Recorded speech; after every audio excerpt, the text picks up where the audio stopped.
Hello, it's a great pleasure coming your way once more with News Desk on your most authoritative news channel and home of credible journalism. My name is Benjamin Akakbo. Coming up in this hour, Goil reduces prices of fuel products hours after government directs it to do so in response to demands by the GPRTU. We'll be at a few of the filling stations for a quick check on the pricing. Now, residents of Tebibiano near Obom in the Gas South municipality are in a state of shock after suspected land guards set ablaze the newly built police station, which was set to be commissioned this week. We take you to the scene for live details. And 63 people escaped unhurt after the bus they were traveling on caught fire in Ejija in the Ashanti region. We also have business and sports, all as a part of this package. Stay with us as we bring you all the details in the next few minutes.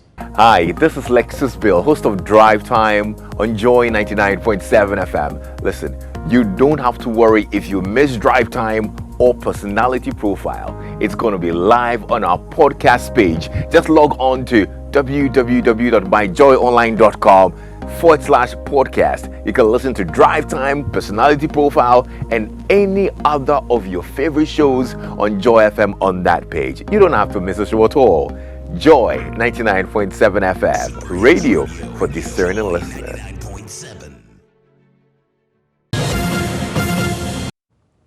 Thank you for staying on Joy News Desk. Now, our first story. Ghana Oil has reduced fuel prices, and this follows a directive from government for the company to effect the reductions after its engagement with leadership of the driver unions who were striking yesterday. The drivers were demanding a reduction in cost of fuel prices, which they believe was a result of what they described as nuisance taxes. We'll hear from the leadership of the drivers' unions who have been telling us about the outcome of their meeting with government shortly. But first, let me take you to one of the Goil filling stations for a quick check. My colleague Michael Ashali joins us live with more. Michael, so do take it away. Tell us where you find yourself. What can you tell us as far as pricing is concerned, and what is your current location? Circle overhead here at the Goil station here, following the comment of the PRO of the Concerned Drivers Union, Abbas Imoro, that government is committed to reducing prices at the fuel pumps this morning.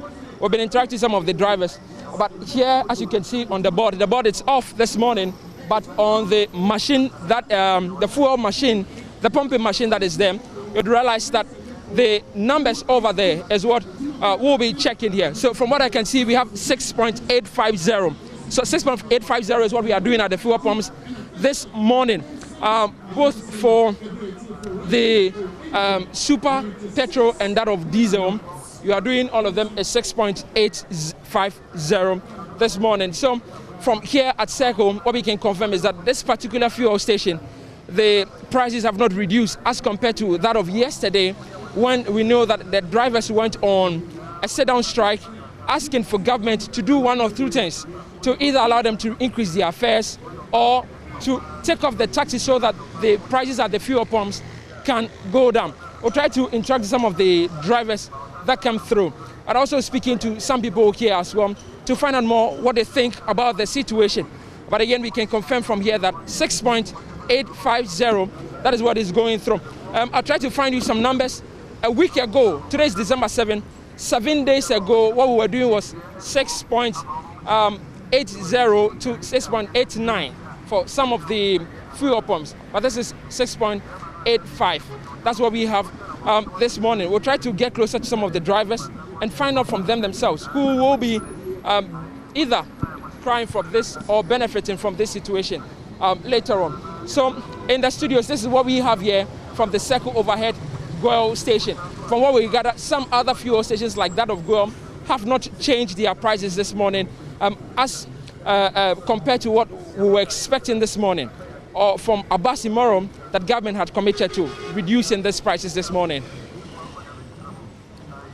Well, thank you very much, Michael. I noticed you wanted to have an interaction with some people there. Maybe later we can get into those interactions. But Michael, there at the Goil filling station. Yesterday's heated sit-down strike and they are not getting what they have been promised.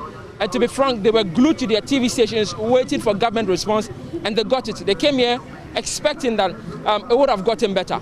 But that's not what they are finding out this morning. It is almost the same situation. There's a taxi driver here, may find if you comment on this pretty quick. Bossman, good morning. So you come to the fuel station. Yes. It still be 6.850. What do you think about it? It be 6.700. But yeah, there is some 6.7. But the fuel this one time is 6.850. I think they reduced the price. You think they reduced the price? Yes. So over there, you think that you got more fuel? Okay, it's okay for me. It's okay for you. Yeah. Yes. Okay. So do you know something? Nowadays they increase the everything. That's why. Okay. That's why the petrol price go up. Okay. Yes. But I like the way if they increase the price for me, at least be 50% what 1 city cry, I'll get some. So we are here. So this taxi driver tells me that it's been very difficult, but he is okay with it. That he understands the situation that fuel prices across the world is going up only because everything else is becoming more expensive. I've been interacting with some more drivers here, but this is the situation from the fuel station here at Circle. Well, Michael, there at the fuel station, Goyle filling station in Circle, bringing us the latest from there. Of course, from what he was saying, 6.85 per litre, contrary to what we heard, that there would be further reductions, at least not reflecting as we speak. We'll be right back after this break. Hello, my name is Nathaniel Atto. You can catch up with all the fun and inspiration on the Joy Sports link here on Joy 99.7 FM, together with all other shows over and over again. It's very simple. All you need to do is go to myjoyonline.com/podcast and relive all of those fun moments over and over again. Joy 99.7 FM, your radio for discerning listeners. Joy 99.7. Thank you for staying with us on Joy News Desk. Let's now hear from Imoro Abbas, the head of communications of the GPRTU, telling my colleague Evans Mensah on PM Express about the outcome of their engagement with government. At the meeting, and government officials were there. Well, the transport minister tabled our grievances, the petition we've written to him, and what went on up to today. And finally, what they did was, yes, they have to see how best they could rectify the issue. And they told us that, yes, the taxes that we are looking for, the total scrapping, must have to go through Parliament for approval or any other thing that the parliamentarians will decide. So in the interim, they will start with using oil, since that is the only oil company that they have control over, to start reducing the prices for us. And they even promise, effective from tomorrow, oil will start reducing so that they will force the other oil marketing companies also, because if you have more higher price, nobody will patronize your products. So after lengthy discussions, this is what we arrive at, and we have to put down some conditions that, well, we want to take your words, but should there be any upward adjustment in their prices, then maybe we'll have to reassemble and see how best we can. After all, it is the current fuel prices that we are looking at. And we'll research and find out that some of the taxes could be reduced for us, whereby it will alleviate us from the current suffering situation in which we are. So if there is any method which could all the same reduce the prices for us, why not? Because we are aware that most of these taxes went through Parliament for approval before they came into existence. So we know very well that definitely it must go through Parliament, and they promise that somewhere mid-year budget they will try to see, if not all, but if they could do something about some of the taxes for us. Did they say which of the taxes? No, they promised to study whichever ones that, but meanwhile, they promised to make sure they will use oil to reduce the prices. Goil will reduce prices? Yes, this is what we were told, that this is what they are going to do immediately, so that we can at least be relieved of some of the problems we are having. Okay. Do you know how much reduction you're going to see at Goil? It wasn't specific, but they said they can't do everything at a go. They will start effective from tomorrow. They will start reducing so that it won't go up. You realize, even you demonstrated it from January up to December, almost about 40%. Yeah. We got 39.2 or so. It's almost 40. 39.92. Yes, almost 40% increment. Should we keep quiet? Should we continue to suffer through that? I mean, you can imagine what will happen. So if there is any promise that, yes, we are going to start with this effective from tomorrow, why not? So we accepted it in good faith. That, well, our people will see what the leadership have done for them. After all, after going through the strike and the suffering that we've been through, something really has started to reduce the pains that we have. So what it means that from tomorrow, you are going to tell all your members to start buying from Goil? Well, we won't advertise for Goil. Okay. Because everybody with where he or she wants to buy his products. But to be honest with you, I buy from Goil, Shell or Total. Yeah, last time you said it. Yes, that is where I buy my products. Because of the quality? Because of the quality that I have experienced. Okay.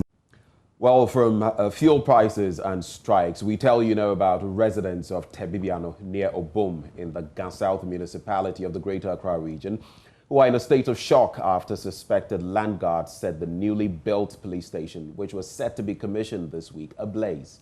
The criminals vandalized the glass doors before setting all furniture in the commander's office ablaze. Checks by our sister station, Adum FM, suggest Tebibiano, Obum and Ashalaja have been declared no-go areas due to what some residents attribute to activities of land guards and the cultivation of marijuana. Chief of Tebibiano, Ni Kwashi Amponsa, called on the police to investigate the matter and arrest the culprits. We'll be taking you later to the community live for the latest as the police begins its search for the culprits. But on to our next story.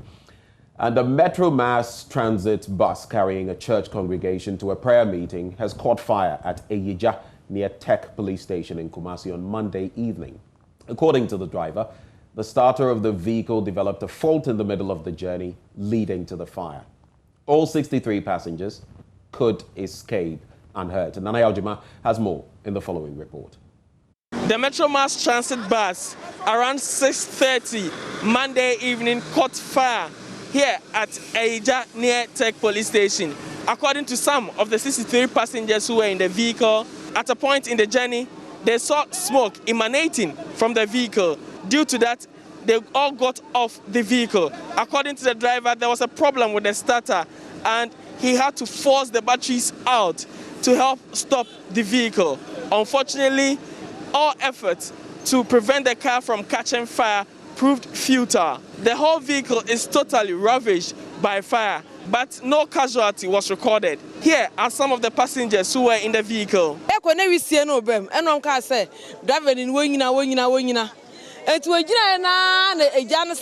She says, we realized smoke emanating from the vehicle and we ordered the driver to stop. It caught fire as we exited the bus. If they had a fire extinguisher, they could have solved the problem before the fire service got here. They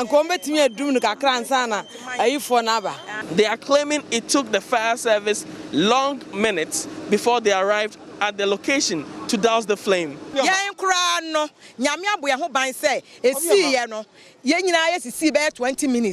She says it took about 20 minutes for the fire service to arrive.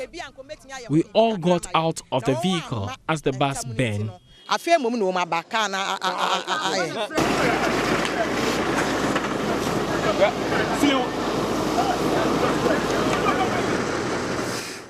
Well, let's take you now to the Bono East Regional Immigration Command, which has arrested 54 Nigerian nationals and one Nigerian over illegal entry when Ghana's borders remain closed, according to the Regional Immigration Commander Enoch Abrokwa Ano. Investigations revealed that the suspects entered Ghana through unapproved routes in the Upper East region and were heading towards the Ivory Coast. He noted that preparations are being made to repatriate all 55 immigrants back to Niger. My colleague Anas Abed has more in this report. Officers of the Ghana Immigration Service have arrested 54 Nigerians and 1 Nigerian who entered Ghana illegally through unapproved routes en route to La Côte d'Ivoire. The suspects, made up of 53 males and 2 females, were arrested at a section at the Chobodon magazine after they were spotted waiting for a vehicle to convey them to their next destination. Assistant Commissioner of Immigration, ACI Enoch Abrokwa Ano, is the Bono East Regional Immigration Commander. Yesterday at dawn, we had intelligence that some people are converging at Chobodon magazine area. So we sent plainclothes men to the area to monitor them. And when they got there, they realized that a lot of foreigners had converged there. Apparently, they had come from somewhere and they were waiting for vehicles to come and pick them to their final destination. So, with the support of the chief of Chobodon, NIB, and the police, we were able to accost them to the regional office for us to profile them. ACI Ano indicated that though these illegal immigrants find their way into the country through unapproved routes, the regional command will continue to mount surveillance in order to get them out of the country. Initially, they told us that they are from Côte d'Ivoire en route to Niger, because they are thinking that if now that we have arrested them, if they tell us that they are from Côte d'Ivoire, we may send them back to Côte d'Ivoire. But it turned out to be that they are rather from Niger en route to Côte d'Ivoire. So the strategy they adopted was to outwit us. But we are also saying once they hold Nigerian card identity, we have to send them back to Niger. So they are doing everything to outwit the officials at the border. But we, within, will also make sure we arrest them and send them back.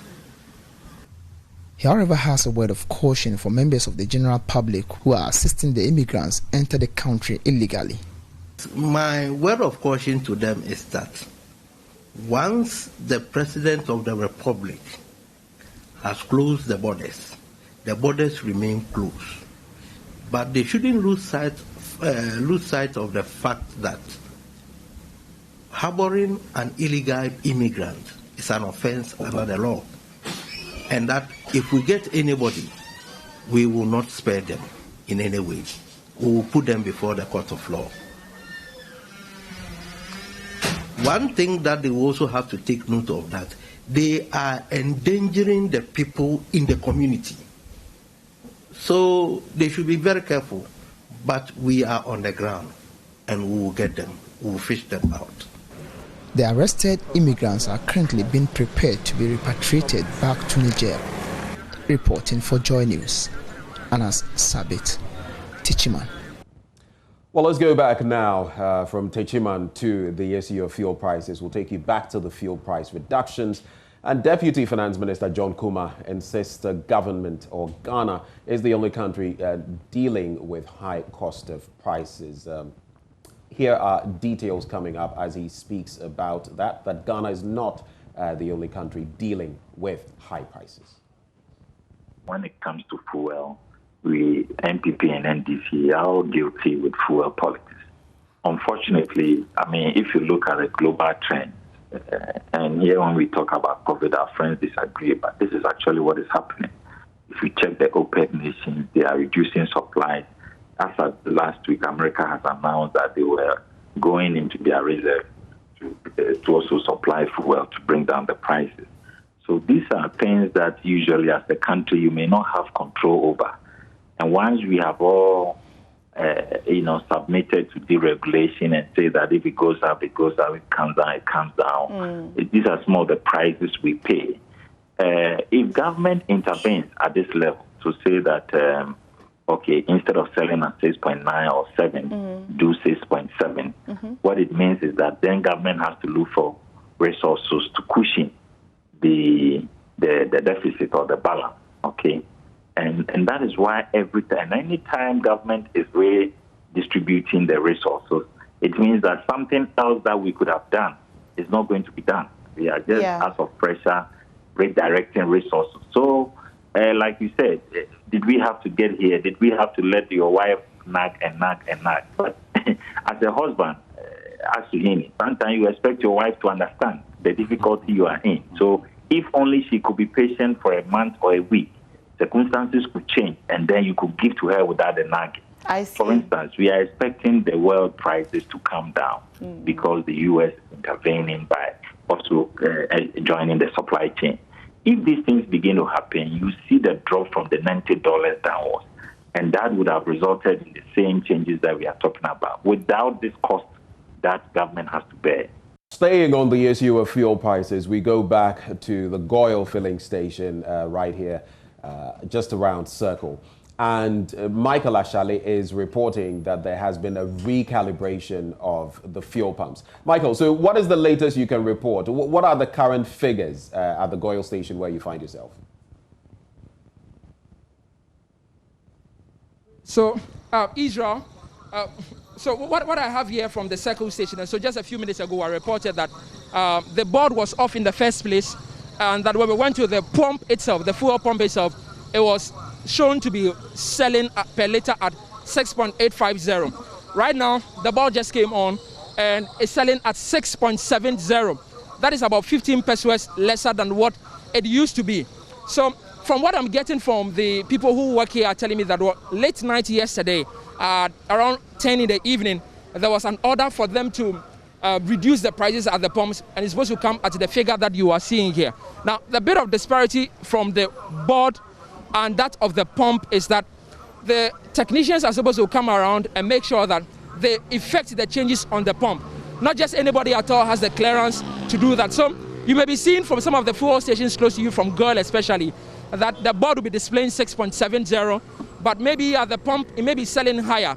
But it tells you that management is working round the clock to make sure that what is on the board and what is on the fuel pump are all the same. So that's the update we are getting here, that the fuels are now going to be sold at Goyle for 6.70 rather than what used to be 6.850. Pretty interesting, Mike, in this development there. I don't know whether you can hear me, but I would have wanted to find out why the disparity and whether indeed the 6.85 is not what people are purchasing at, even now that the board shows 6.70. But that's a matter. Let's now move on. And Shraj, together with its partners, have launched a campaign intended to imbibe in future generations an anti-corruption mindset aimed at reducing the canker in the country. Now, speaking to Joy News at the launch of the Commission's Anti-Corruption and Transparency Week, Commissioner Joseph Whittle explained several platforms had been created to assist the youth in particular and learn some cultural practices which facilitate corruption. Hannah Odami has more in this report. Ghana has been working hard to reduce corruption on all fronts. That fight sometimes yields results. Other times, persons involved in the fight against the canker are fought against. Anti-corruption groups, however, say they will not relent until the desired results are achieved. Linda Oforikwafo is Executive Director at the Ghana Integrity Initiative. I believe we'll get to a stage where we become like the Rwandas, the Botswanas in Africa, where corruption is quite minimal. But if care is not taken, so for instance, if young people are coming up and they are persons of integrity, and they see the wrongs happening and being done by the adults already in the public, private sector, civil society organization, wherever, they will speak up against it. So then if we don't build it, they are not knowledgeable about the subject, they are not interested in the subject, the apathy setting, then we are not getting anywhere. But I believe with time, Ghana should be able to. It's quite worrying, to be frank. It's quite. Commissioner of Straj, Joseph Whittal, believes the fight against corruption has to be taught at an early age, reason why the theme for the week's celebration is building a culture of integrity for generations. You know, there are certain cultural practices that, in a way, they are cultural, they're part of us, right? But if we continue to practice them, they would impede our progress. How do we look at gift giving from a cultural perspective and see how it can be improved in order that we don't use it as an escape route for corruption? How do we build integrity within ourselves without using cultural attitudes as an explanation, a justification? The campaign can only be well executed if everyone gets to know about it. That is why the National Commission for Civic Education is on board. Usually when we say corruption in Ghana, people are looking at big government officials and their ill-gotten wealth or perceived ill-gotten wealth. But I think it's important for us to begin to look at the little things that actually mold us as a society. So the things that start off with children, little lies, watching your parents do certain things that we know are wrong.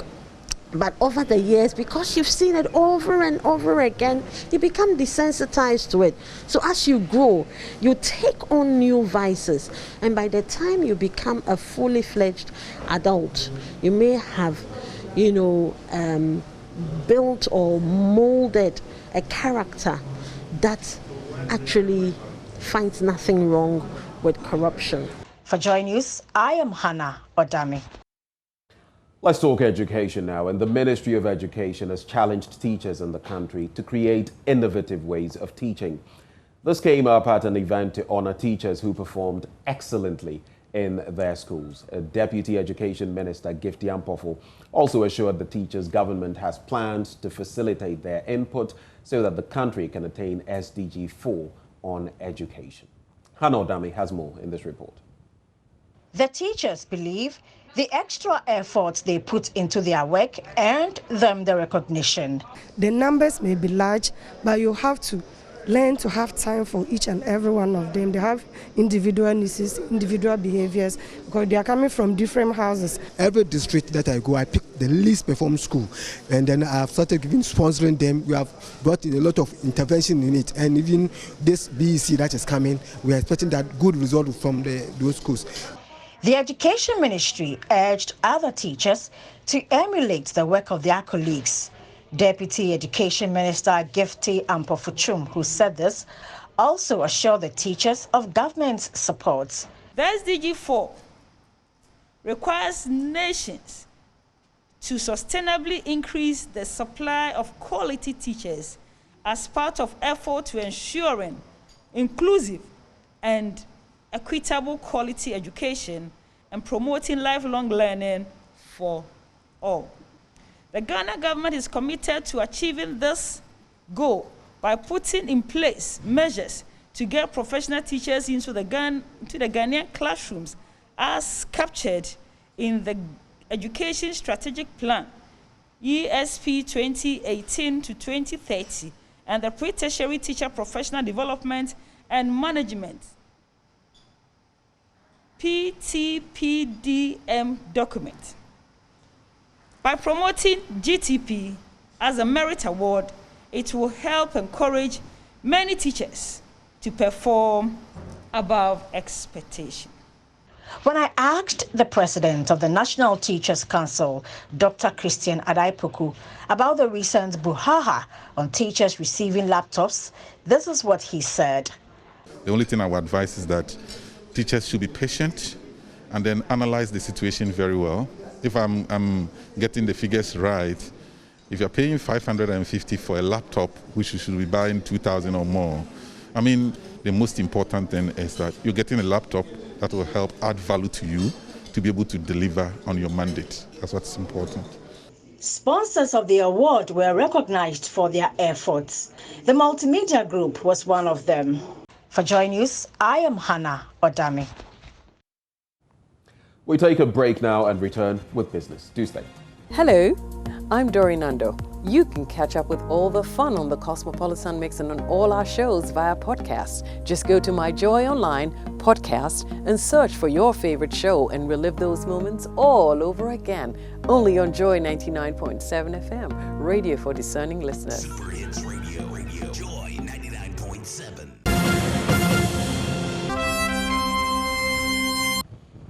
Well, let's settle for business now. And more than 6,000 entrepreneurs living in mining areas in Burkina Faso, Ghana, and Guinea have received training under the West Africa Governance and Economic Sustainability in Extractive Areas project. The 6-year project, organized by the World University Service of Canada, a Canadian non-governmental organization focused on economic empowerment of the youth and women. And this was climaxed with a regional forum in Accra. The 6-year wages project, in partnership with the Ghana Enterprise Agency in the country, trained entrepreneurs, especially women and youth, on how to start, manage and grow their businesses. The forum was under the theme, Maximizing Socioeconomic Benefits from Extractive Areas for Women and Youth Entrepreneurs, Connect, Collaborate and Scale Up. Speaking at the forum, Canadian Ambassador to Ghana, Kati Saba, said the project was to integrate women and the youth to participate in local governance and sustainable development in the extractive sector. We know that, of course, the extractive sector has the potential to deliver great economic wealth to communities. But often what we find are that women and youth who depend often on natural resources for their subsistence can be, in fact, negatively impacted by the activities of the extractive sector. So the idea behind this project was really to find ways to ensure that they have a voice, that they are able to participate in the inclusive development of their communities so that their priorities are also being heard and that their livelihoods and their subsistence is being improved along. Chief Executive Officer of the Ghana Enterprise Agency, Kosi Yankee Aye, said the partnership with the World University Service of Canada has drawn her outfit's attention to the extractive sector. It's also been able to allow us to focus in an area and with a sector that we had never paid close attention to. So the focus is on women and youth within the extractive communities. And most often, these stakeholders are not a part of the extractive sector because it's a very male-dominated sector. And so the partnership has allowed us to see other stakeholders, identify them, see what help we can give them, how best we can support them through various interventions, be it business development support, entrepreneurship support, access to finance support, and build their capacity for. This event is an annual flagship one, co-hosted by the World University Service of Canada and the Center for International Studies and Now, Indigenous firm Quick Angels Investment has reiterated its continuous support for local businesses in the country.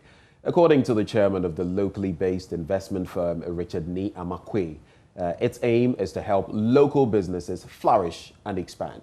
He made these assertions when his outfit simultaneously opened 4 branches of Pizzaman Chickenman in various parts of Accra. There's more.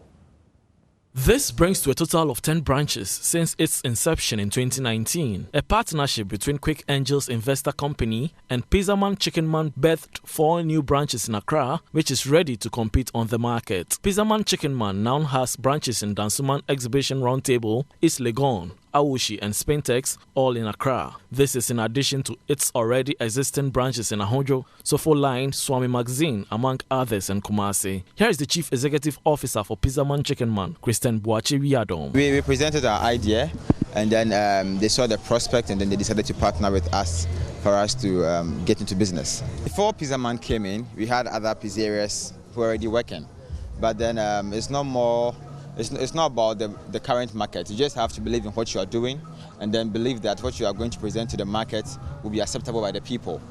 And then you look around what others are not doing and then you add to yours and then you present something better. So next year we are looking forward to go to other regions apart from Ashanti and Greater Accra. So Central region, Western region, Eastern, even Northern region and Brongahafo. and we are also going to do more in Accra as well. They should expect the best. In fact, those in Kumasi will attest to the fact that Pizza Man Chicken Man is one of the best restaurants that they can really trust in terms of tasty and affordable meals. So the people of Accra should also expect something better, and Ghana should expect something. In fact, we are going to give the best. We want to redefine how food is being presented to Ghanaians, because it seems that almost all the fast food industries we have are not owned by Ghanaians, and I believe that we Ghanaians can also do better. Oh yes, we are going to run promos from next Monday till the end of December. We're going to make sure that each and everyone who couldn't buy pizza from January to November can get something from us in December. Speaking at the event was the chairman for Quick Angels investor company, Richard Ni Amakwe, who explained the need to partner with startups to get their businesses running. In Africa, what motivated Quick Angels to get into this space is that we realized that entrepreneurs in our part of the world find it difficult getting revenue. Okay, so Quick Angels is a Ghanaian angel investing company. We pride ourselves to say that we are the first formal angel investor company in Africa. I mean, in Ghana so far we have not seen the likes of an investor that currently has over 21 portfolio and still counting. We invest in startup companies and also existing companies.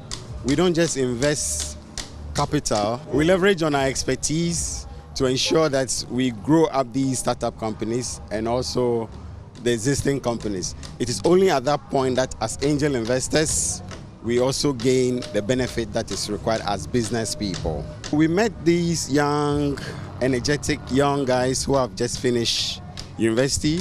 They started baking pizza from their hostel, and we saw the passion within them. We realized that these are people that once we invest in them, we will never regret it. And we put in the bet, and today I can confidently say that Pizza Man is one of Ghana's biggest restaurant companies you can find on the continent. It's a company that is currently competing with the big guys, if I could say that. Quick Angels over the years has financed over 32 companies in Ghana. James Eshen's report for Joy Business.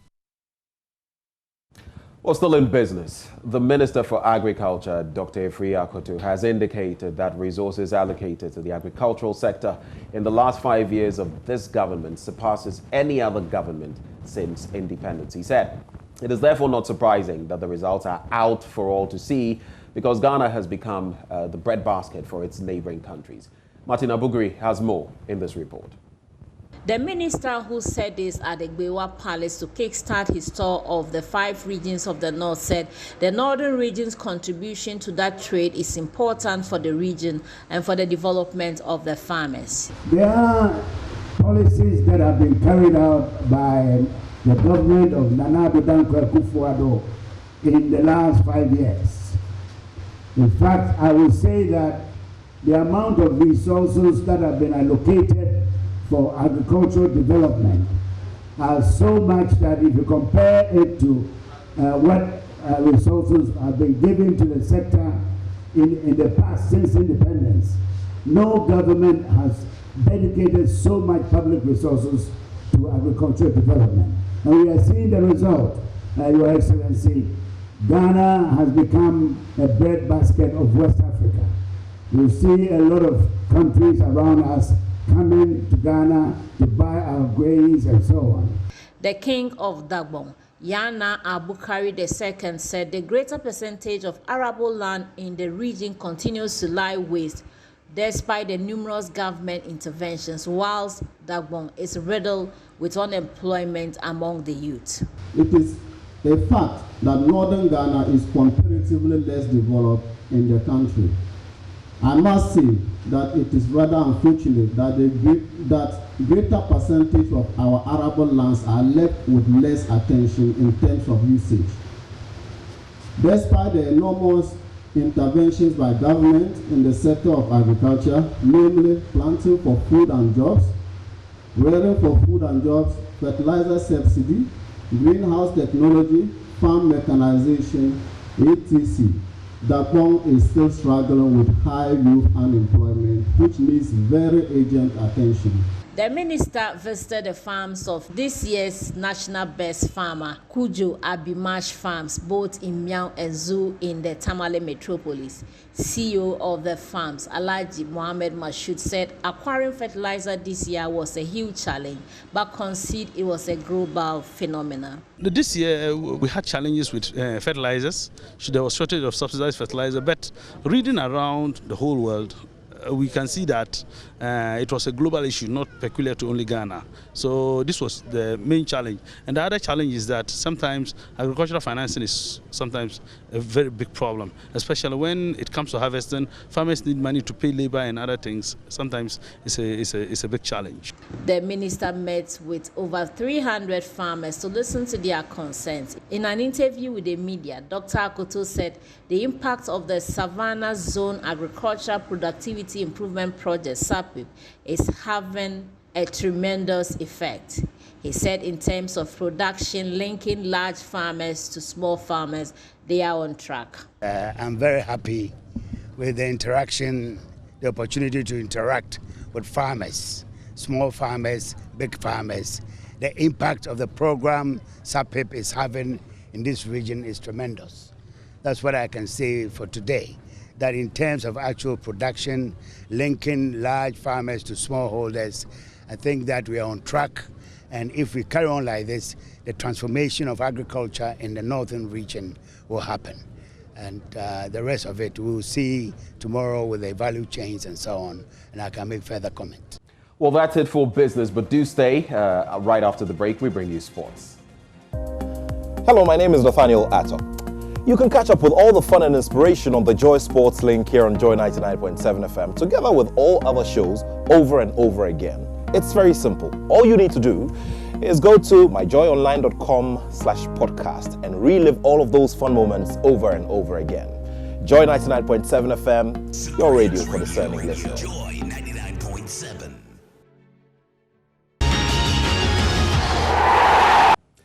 Well, let's get into the latest from the sporting world now. Mubarak is here to walk us through. Mubarak? Yes. It's been a while. Yes, exactly. And it's Tuesday, and Tuesday is about the Champions League. Champions League action going down. And I think all attention will be in Group B, where AC Milan welcome Liverpool to the San Siro Stadium. It's like a mouth-watering. Exactly. Both clubs have won 13 UEFA Champions League titles. Between them. So, I mean, it's a very, very big game. But Real Madrid are hoping to claim the top spot. They are welcoming Inter Milan today. So, and that group is another tough one. It's not a done deal. Well, Real Madrid and Inter Milan, they've already progressed to the knockout phase. That group is basically done.